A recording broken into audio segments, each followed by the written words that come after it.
పవన్ కళ్యాణ్ ఎప్పుడో ఒకసారి అలా వచ్చి ఊగిపోవటం కాదు. ఈరోజు నువ్వు షూటింగ్లు చేసుకోవడానికి కాదు నీకు ఓట్లు ఇచ్చింది, ప్రభుత్వ ధనంతో స్పెషల్ ఫ్లైట్లు ఎక్కి ఎంజాయ్ చేయడానికి కాదు నీకు ఓట్లు వేసింది. కూటమి ప్రభుత్వంలో ఉన్నప్పుడు చంద్రబాబు నాయుడు ప్రభుత్వం తప్పు చేస్తే నిలదీయాలి, సరిదిద్దాలి అండ్ సక్రమంగా ప్రజలకి మంచి చేసే విధంగా నువ్వు నడుచుకోవాలి.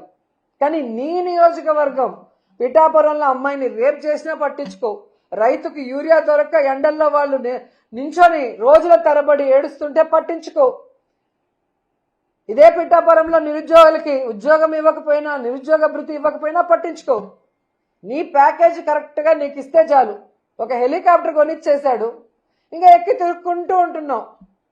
అంతేగాని ఏ రోజైనా రాష్ట్ర ప్రజల గురించి, రైతుల గురించి, మహిళల గురించి ఆలోచిస్తున్నావా? వాటి గురించి ఎప్పుడైనా మాట్లాడుతున్నావా? ఈ 17 మెడికల్ కాలేజీలు అమ్మకానికి పెడితే